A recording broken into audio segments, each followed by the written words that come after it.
Ayan. So, I guess, kompleto na tayo. So, good morning, good day. Siguro, simulan na natin. I just want to remind you na post ko na yung assigned topic nyo, and we will start our reporting for tomorrow. Then, our first discussant is Miss Agustin. Nandiyan ba siya? Yes po, ma'am.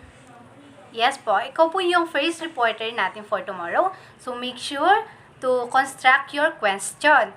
And also, di po ako nagbibigay ng consideration, okay? So, please be responsible. So, ako muna yung magdi-discuss for today, and our lesson for today is about language. So, when we say language, it is a principal method of human communication consisting of words used in a structured and conventional way and conveyed by speech, writing, or gesture. It also a system of communication used by a particular country or community. So, ayan. Ano na to? Siguro, pwede na, no?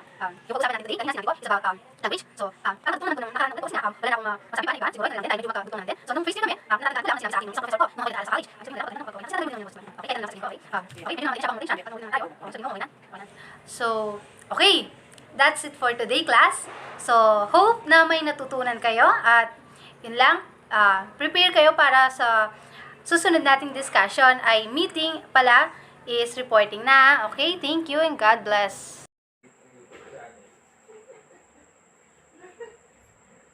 Okay na ba ang lahat? Isang mapagpalang araw mga mag-aaral. Ngayong araw ay tatalakayin natin ang banghay aralin. So una, ano nga ba ang kahulugan ng banghay aralin? Ito nakasulat ang plano ng isang guro sa kanyang tatalakaying leksyon. Ito ang sinusunod ng guro sa kanyang isasagawang pagtuturo. So, nalaman na natin kung ano ang kahulugan ng banghay aralin. Ngayon ay dumako naman tayo sa bahagi ng banghay aralin. Ang banghay aralin ay nakasulat ang layunin, paksang aralin, mga kagamitan, pamamaraan at ebalwasyon. So, naman natin ang bahagi ng banghay aralin. Ngayon ay nakakulang tayo kung kailan nakakulang. Ilan ako noong nagdagdag. Ikaw ako sa nakakalitan. Ang hinihirahan sa kabayang pagkakas. Simple kayo naman ang pamumuhay. Masaya at masaya kami. So, nagmamahalan. Nagmamahalan kami. I love you. Yun lang. So, hindi ba? So, okay. So, hindi sa pagkakas. Para sa gawain, gumawa ng isang banghay aralin at ipasa ito hanggang sa susunod nating pagkikita. Kahit ano pong topic na saklaw sa wika. So, naintindihan po ba? So, okay. Ito muna para sa araw na ito. Maraming salamat po. Mag-ingat po lagi. Kung wala na pong katanungan, ay buksan ninyo ang ating Google Classroom at pakisagot po ang gawain 1 and 2. Ang deadline po ay hanggang mamayang alas 12 ng gabi. Dismiss ko po agad ang ating klase at gamitin ang ating oras sa paggawa nito. Ngayon, gawin ninyo yung activity ninyo sa araw na ito. Pwede na kayo mag-leave. Paalam. Maraming salamat.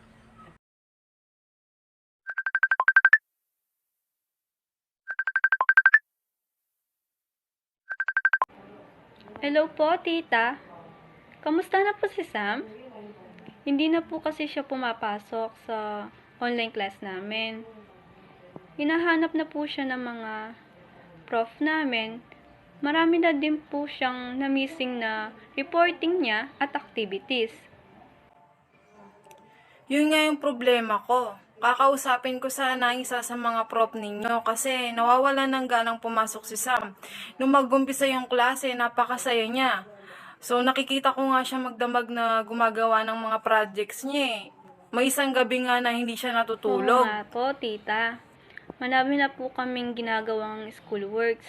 Alos siya nga po kasi nangunguna sa mga reporting sa klase namin. Hindi ko alam. Lagi na nga lang siyang tulala. Di namin makausap ng maayos.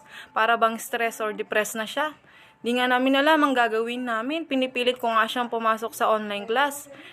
Katunayan nga, nagpalagay pa nga ako ng wifi para lang sa online class niya. Tapos, biglang sabi niya ayaw na daw niyang mag-aral. Sasabihin ko na lang po sa mga prof namin, tita. Okay, salamat anak ha. Sana matulungan mo din ako makausap ang ilang mga prof nyo. Baka di lang ang anak kong nakakaranas ng ganyan. Okay, that's it for today. So, wala na bang katanungan, class? By the way, si Miss Agustin nga pala, wala na bang balak pumasok yon? Ay, hindi ko na siya bibigyan ng consideration sa palagi yan yung pag-absent na ganyan. Si Agustin po, hindi na daw po siya makakapasok kasi po nade-depress po siya sa maraming activities na ginagawa. Ganun po ba? Maaaring pakisabihan na lang siya, no, nak, na kausapin niya ako? Opo, ma'am. Okay. Salamat po. Okay, sige. Thank you. Maraming salamat. Good day to all of you. So, after 1 month of facing the online class, state some issues you encountered among your students, especially their behavior. Ma'am, excuse Yes, po. Miss I was Carly. encounter po kasi, ma'am. One of my student po kasi facing a depression, and according to her classmate po, ma'am, she's deeply struggled in online.